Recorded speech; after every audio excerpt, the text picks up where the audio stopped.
This is the Mr. Irrelevant podcast. I chose a Mr. Irrelevant name not because I was even good enough to be drafted last overall in the NFL draft, but just because I was a simple average Joe just talking about my love for sports and my learning as much about sports as I possibly can. From football to F1 to really any sport he feels like talking about, Mr. Irrelevant podcast starts now. Welcome back to that show. I am, of course, your host, Connor Bork, and I'm going to try something I haven't tried before. Just simply out of my lack of abundance of time, I'm going to go ahead and do this episode kind of off the cuff. Do have a couple of news articles pulled up here and there and some other stuff pulled up, but usually I sit down and I write, I wouldn't say a script, it's more of an outline for these episodes. But we're going to just try to rip this off the cuff. Before we get into it, I do want to say thank you to everyone that has been listening to the podcast and or watching it. I say watching it loosely on YouTube. And there will be some TikToks coming very shortly. Again, I've just been super busy this past week, so it's been kind of hard to get that up and running. But the account is made. All the links to everything, as always, are going to be in the description or show notes. As well as listed on my Anchor profile. With that being said, now make sure you're following me on Twitter as well, both for myself and the show, and wherever you find your podcast. Now, we're going to get into some news now. For starters, I think the biggest piece of news that we have is going to be maybe not the biggest piece of news, but one of the pieces of news we have is that Willie Gay, the linebacker for Kansas City, has been suspended for 4 weeks due to breaking the code of conduct set out by the NFLPA. And allegedly, from a article posted by the Kansas City Star, which I think is a local newspaper over there in Kansas City, this all started when Willie Gay's baby mama, for lack of a better term, girlfriend, who's the mother of his daughter, when Willie Gay pushed her into the couch and damaged her vacuum cleaner, which resulted in $1,000 in total damages. Willie Gay is also performing I believe it's self-admitted therapy for the behavioral therapy. I don't think that it was part of a plea deal, or it doesn't seem as such. So he'll be out for the next 4 games. It is going to be a bit of a hit for the Kansas City Chiefs. Obviously, he was a big part of that defense, but I do still think that the Kansas City Chiefs will be fine, and I do think that they're still going to be a juggernaut that's going to just wreak havoc on the NFL. All right, next up in the news, we have a story about Kyler Murray getting slapped by a fan after their incredible win against the Las Vegas Raiders. Of course, it was a comeback victory for the Cardinals, not an expected win whatsoever. But Kyler Murray goes over to one of the suites in the stadium, celebrating with some Cardinals fans when obviously a Raiders fan doesn't jump, but pushes his way through the crowd and gives Kyler Murray a smack on the face. Kyler Murray was not injured whatsoever by it, just seemed a little bit stunned, and it does seem as though the police department is investigating. I think that, personal opinion, obviously I'm not law enforcement nor a lawyer, but I do think that in the best interest of both, society as a whole, but also the National Football League, the extent of this guy's punishment should just be being banned from the Raiders games, at the very most banned from NFL games. I do think that it'd be a little bit ridiculous for him to have any criminal charges, just based off the fact that no one was actually injured. Not a good thing. No one should be smacking players. No one should be smacking anyone at games. But I think this is kind of like a non-news story. The only reason why I bring it up is because it made a pretty big deal in yesterday's headlines. And obviously it is NFL news, which is what the segment's about. So that's going to wrap it up for the news for today. Alrighty. With that being said, we're going to go ahead and move on to the actual reactions for football this week. And we're going to start now with college football. Not much to say on that front. There wasn't as many surprises this week, with the exception of the insane ending to the Appalachian State game. Of course, they were taking on Troy. Game day was there, kind of a big deal. Came down to a last-minute Hail Mary that was tipped up and then grabbed by an App State wide receiver running for a touchdown, which was absolutely insane. So that was a pretty cool win. But other than that, your expected finishes ended up happening. Of course, my Texas Tech Red Raiders lost to NC State. Wasn't a great game by any sort. Couldn't get anything going. Our linebacker, number 40, last name of Rodriguez, I'm pretty sure, had a pretty nasty broken leg or ankle, kind of a little bit worse than Trey Lance's. He stayed a couple days in Raleigh receiving treatment, but I do believe he's back in Lubbock now and is recovering. So that's, good news all around there. And that's going to kind of do it for the college reactions. Like I said, not much going on there other than the insane ending at the App State game and some Texas Tech news for my fellow Red Raiders. We're going to go ahead and do a couple of these NFL games before taking our quick break, and then we will come back to finish. And we got the Monday games, obviously, to react to as well. Starting off now with that Thursday night game, Chargers at Chiefs. That was, I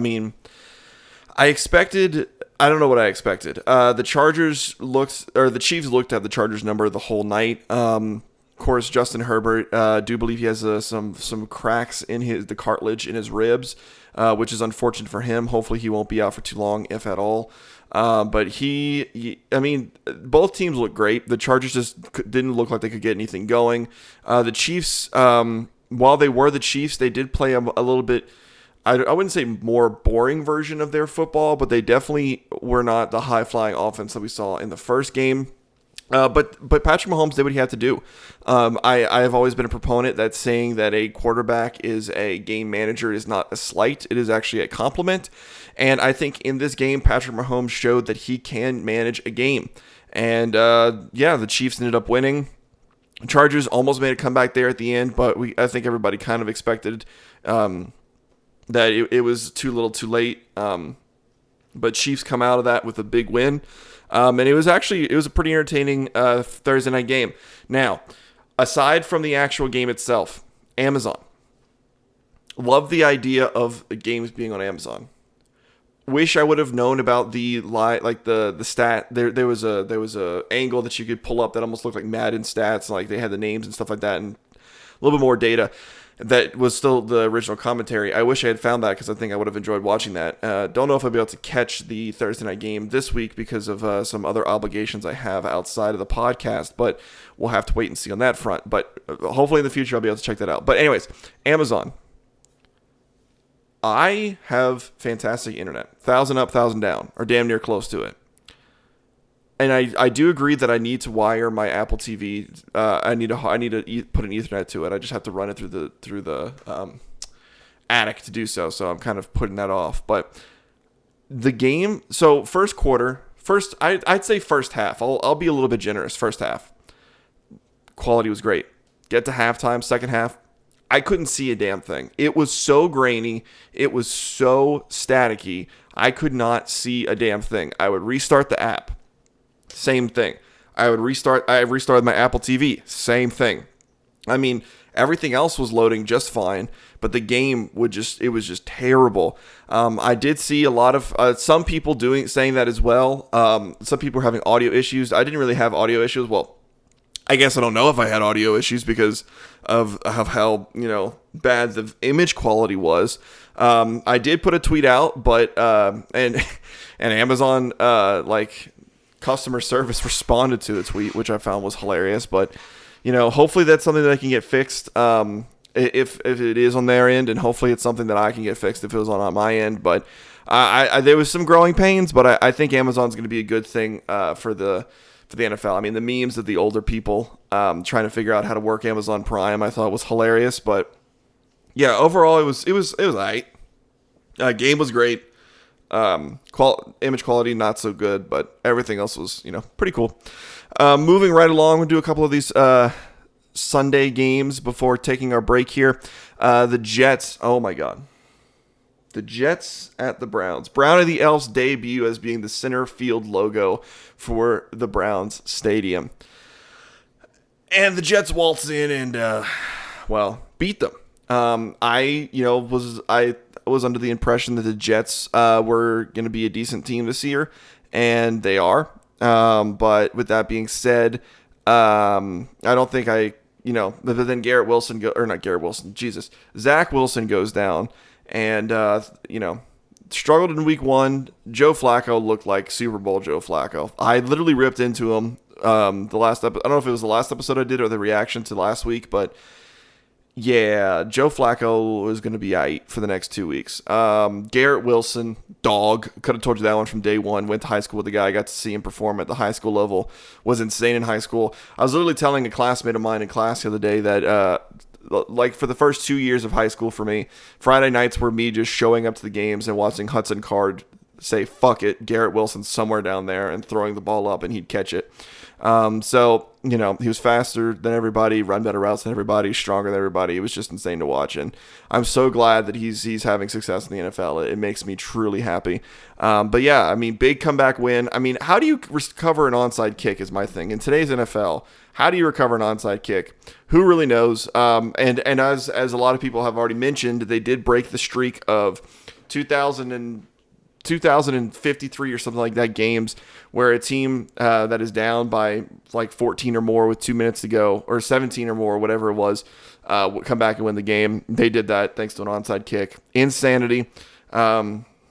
Jets get their first win. Browns being the Browns. I mean, that's the only thing we can really say here. Browns defense couldn't stop shit. They were letting people wide open. They were leaving people wide open. They couldn't get home to Joe Flacco. I do know that Jadeveon Clowney is injured and might miss a couple games, but still, I mean, how are you going to do that? How are you going to let the Jets waltz in there and win like that? A little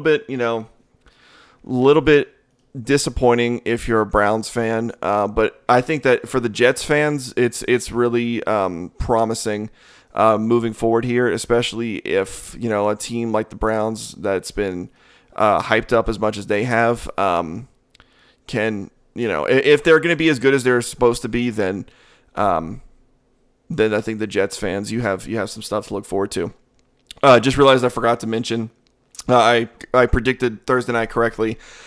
Did not predict this one correctly. I said the Browns were going to win simply because there was not a lot of... Yeah, I mean, I'm literally looking at my outline from last week's show, and yeah. Anyways, so that's a loss. Fun. Anyways, moving right along. We're going to do one more and then take our quick break. So, Commanders at Lions. This was a good game. Carson Wentz was looking like the bad side of Carson Wentz. The Lions continued to just prove that they are a team. This was the first game in a while that the Lions were actually favored in Vegas, and they kind of proved why. Amon-Ra St. Brown, oh my God. I'm so pissed that I had a bye week in fantasy this week because my team put up 163 points, and this is a 10-person league. Keep that in mind. So I'm so pissed. That was the most points of anybody. Most points of anybody. And of course it was a bye week. What you gonna do about it? But I got some waiver wire transfers, or some waiver wires that are waiting to go through tonight that if I get both of them, or at least one of them, I should be good for the rest of the season. But Lions do come away with the win. Aiden Hutchinson put up 3 sacks. Insanity. He's gonna be amazing. I think this Lions team has a chance of making a wild card push here, if not just being on the fringes of that wild card spot. And for that game, I got that prediction correct. Let's go. All right. I'm a Dan Campbell believer. Apparently, he was a former Saint and former Saints coach, so a little bit biased there. But before we get into the Saints game, because that's going to be at least a 45-minute rant, I'm going to go ahead and take a quick break here, and I will see you guys after the break with the rest of the football game reactions.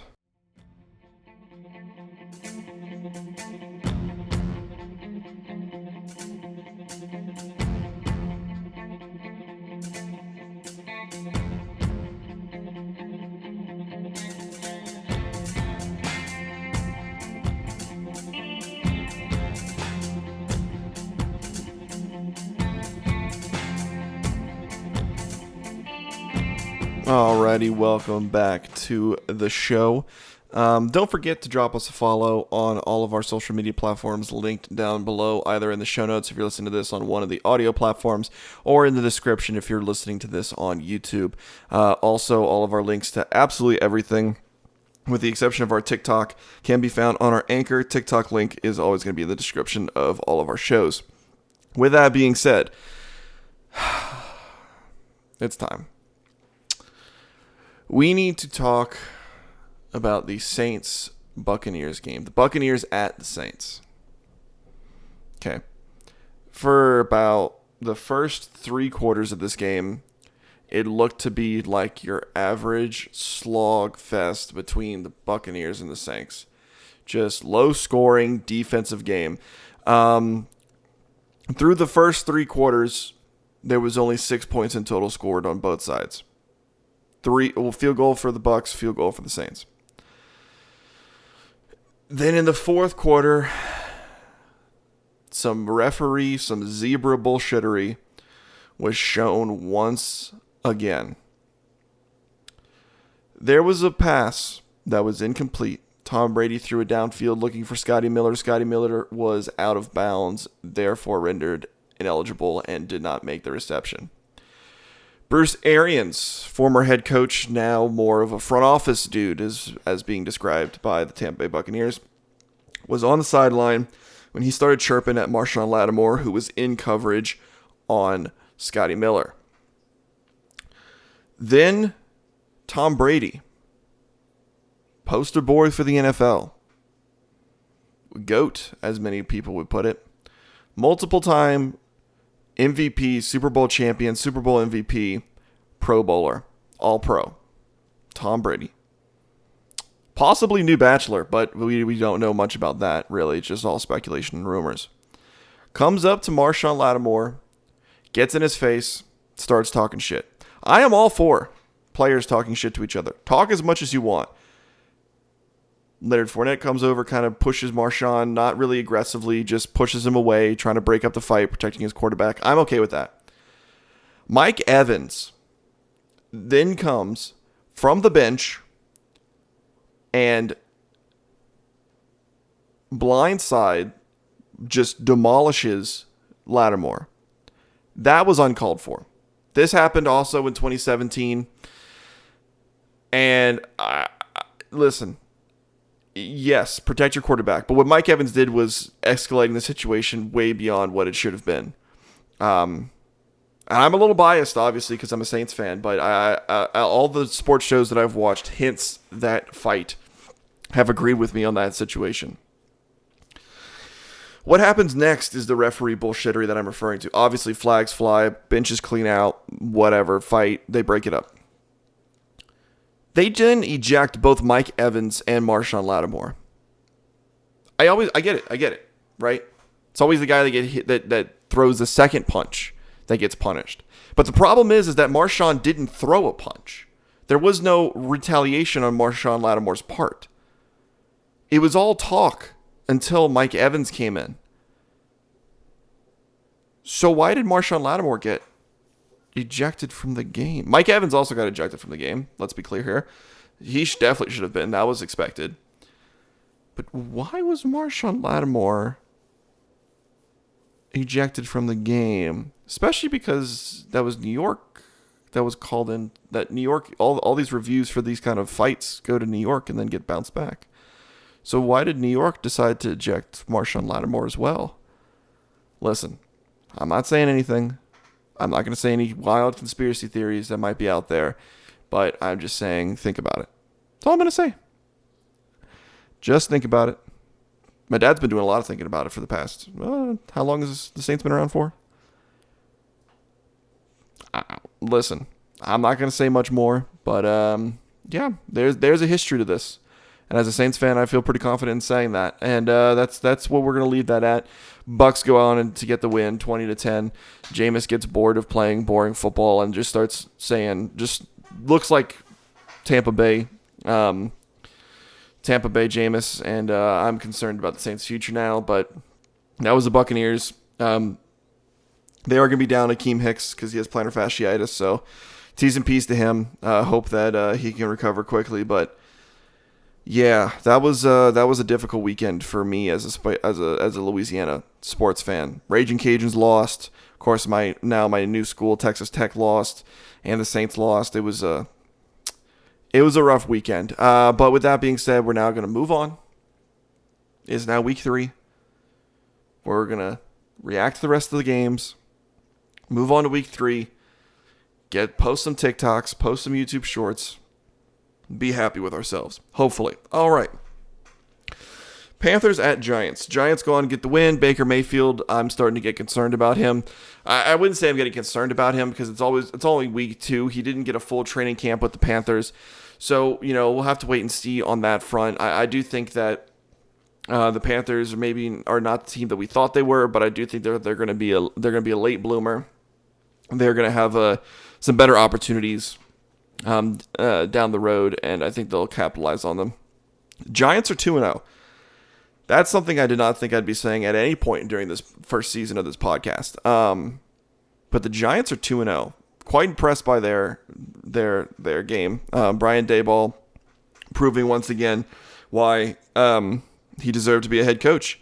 And doing a little bit of backtracking. Obviously, I did not predict the Saints winning, and I also predicted that the Panthers would win, and I got that one wrong as well. So we are on the struggle bus for this week's predictions. Yeah. Anyways, moving now to the Patriots Steelers. This was a boring game. I'll be 100% honest. This was a boring game. Patriots do get the win, but I mean, geez, there's not much to say about this. Both of these teams offensively are concerning. Steelers, I mean, there was Kenny Pickett chants going on at Acrisure Stadium. And yeah, there's not much more to talk about with that one. It was just boring football, defensive football, no big fights like in the Tampa Bay Saints game. I do go ahead and lose another one. Wow, we lost another prediction. This is concerning for our predictions. I hope y'all did not ride with me if y'all are in legal gambling states. Especially for this next one. Oh, dear Jesus Christ. Okay. Colts at Jags. The Colts are cursed in the city of Jacksonville, and that is because the Jacksonville Jaguars beat the Indianapolis Colts 24-0. I'm going to say that again. 24-0. Jaguars over the Colts. The Colts were out. Michael Pittman Jr., Shaq Griffin, Shaq Griffin? Is that? Jesus Christ, I'm going to... Shaq Leonard, not Griffin. Jesus Christ.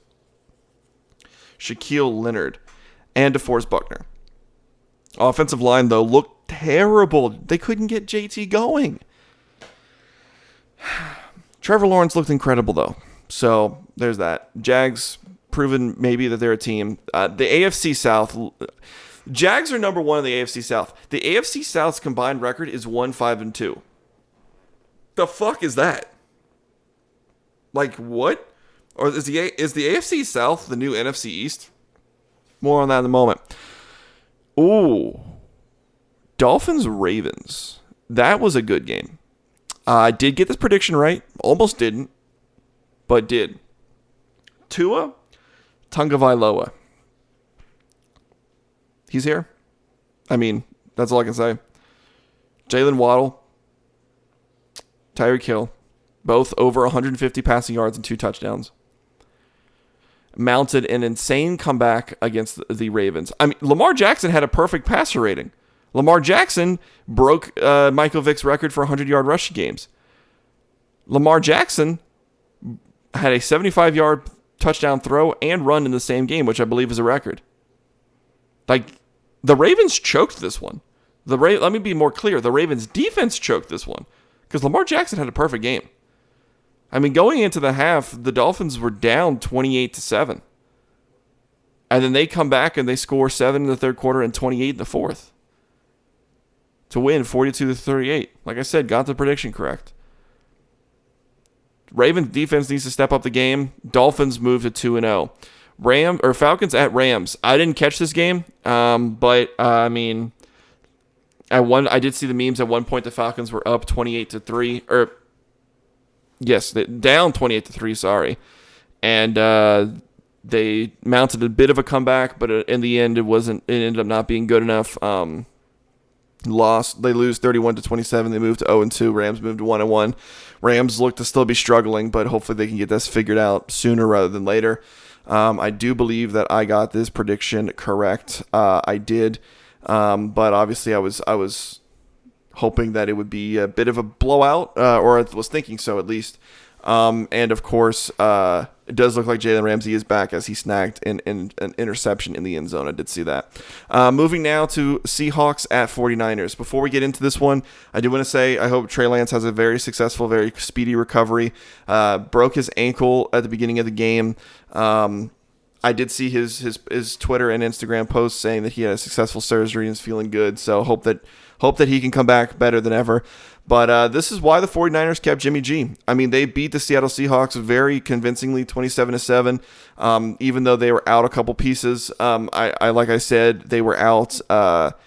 They were out Kittle, I believe, and maybe some other pieces as well. But I mean, Jimmy G comes in, and then I just literally coming into my office today saw the clip of Jimmy G saying hello to the 49ers faithful as he was walking into the stadium, or walking into practice today. So he seems to be all the way back. The 49ers, hopefully you can go on a little bit of a run here, and Jimmy G can prove to everyone once again why he is a decent quarterback and deserves a starting position in the NFL. Bengals at Cowboys. This game, I did predict the previous one correct, by the way. Or incorrect. I was incorrect. Yeah, I predicted the Seattle Seahawks to win this one. Oh, Jesus Christ. There's no way we're going positive this week, boys. We had a struggle bus, apparently. Bengals at Cowboys. Now, I am getting a little bit more concerned now about Joey B. More specifically, the Bengals offensive line that seems to literally be a paper wall. They went out and they paid for an offensive line, and it's not working, which is concerning to say the least. With that being said, hopefully they can figure this shit out, but it's going to be, it might be a while before that is the case. But of course we will have to wait and see. But Cooper Rush, I mean, he got the win. 20-17. Bengals, it was a bit of a comeback for the Bengals as the Cowboys got off to a much stronger start, but I got this prediction wrong. And for my fantasy team, Joe Burrow's my quarterback. I mean, he didn't have interceptions, but still, it's concerning. One of those waiver wire pickups is Jimmy G, though. Hopefully it'll go through for me. I'm hoping. Texans at Broncos. This was a kind of bit of a boring game. Davis Mills looked to be aight. Russell Wilson looked to be aight, but, another boring game that I didn't really catch a lot of, but the Broncos go in and they get a win. I'm assuming I got this one correct. I did. Thank God. Thought I was going to be running away with a loss here, but it turns out we're still not looking good though. And then moving on to the Cardinals at the Raiders. Raiders just simply lost the game there at the end. They were up big at the beginning of the game. Cardinals scored 16 points in fourth quarter to tie up the game and then go to overtime. I mean, the Raiders simply lost the game. Like, there's no other way to put that. I mean, there is a saying that in the NFL, a lot more games are lost than they are won, meaning that teams lose games more than they win games, and that their mistakes and stuff like that lose them games rather than the other team winning games. But man, of course, we talked about this one earlier with the news of the Kyler Murray situation, but Cardinals did not think that they were going to win this, and I did not think the Cardinals were going to win it either, and that's another freaking loss for me. Bears at Packers, Sunday Night Football. Packers seem to be all the way back. Bears are the Bears. They just don't have as talented of a roster as they might want. This could also just be the fact that, kind of like going back to the Tampa Bay Saints rivalry where, the Packers just simply have the Bears number. And maybe the Bears they're going to, maybe be like a 7-win team still this season. We'll have to wait and see there. But, Alan Lazard, it looks to be a very pivotal piece of that Green Bay Packers offense like I predicted he would be, which is why he's sitting on my fantasy team right now. But Packers seem to like to have him back. Moving on now to last night's 2 games. We had the doubleheader starting with the Titans at the Bills. That game was boring as hell. The Bills get off to an absolutely insane start. And they're just a juggernaut. They're not going to be stopped. Titans, there's a lot of question marks. They're a very different team without AJ Brown. I don't think we really anticipated how much of a piece AJ Brown was for that team, but Derrick Henry does not seem to be able to get it going without AJ Brown. Tannehill does not seem to be able to complete as many passes without AJ Brown. Treylon Burks did get a few passes thrown his way, and he did all right, but he's not AJ Brown. And the Titans fall to 0-2. I did predict this one correctly, but it was a blowout, 41-7. Like, Jesus. I mean, they started putting in backups in the fourth quarter, like, ridiculous. Josh Allen to Stephon Diggs is going to be an issue the entire season, kind of like we thought it would be. Stephon Diggs is on my fantasy team. And like I said, I scored 163 points on a bye week. Depressing. Moving on to the final game of not only this episode, but of week 2 of the NFL, and the final game of the doubleheader on Monday night. The Vikings went to the Eagles and got slaughtered. I wouldn't say slaughtered. Second half of the game was boring, where no one scored the second half. It was 24-7, but I mean, AJ Brown, awesome. I mean, Jalen Hurts looked fantastic. He was yoked. He was making throws. He was running the ball. Like, he just looked amazing. Primetime Kirk Cousins was in full effect. Threw some interceptions, 2, I think, to Darius Slay, and completed more passes to Darius Slay than he did to Justin Jefferson, which is a problem. But I also think he tunnel visions Justin Jefferson too much and just ignores like Adam Thielen and Jalen Reagor and whoever the tight end is. It's not Kyle Rudolph anymore. But there's not much positives coming from this game. I mean, I do believe I got this one correct. No, I did. Okay, good. Thank God I did. But I mean, it was a rough week for me anyways. Now I'm going to go through, tally up what the win-losses were. No ties this week, of course. And then we will go on and head out of here and look forward to week 3 of the NFL. All right, I went ahead and tallied up the win-losses, and we went 6-10. Not a good week for predictions, but we will get better. I will get better. The show will get better, and I will catch you all in the next episode Thursday when we preview this week week 3 of the NFL, and maybe talk about some college stuff and any more news that might break between now and then. As I've said, make sure you're following us everywhere. Socials are linked down below in the show notes if you're listening to this on audio platforms. Or in the description if you're listening to this on YouTube. All of our platforms, as well as some of our socials, are listed on our Anchor profile. With that being said, TikTok is not, so that's in the description of both this show, in this show and all other shows. So go ahead and drop us a follow everywhere. And I will see you all in the next episode. Peace out and have yourself a good Wednesday.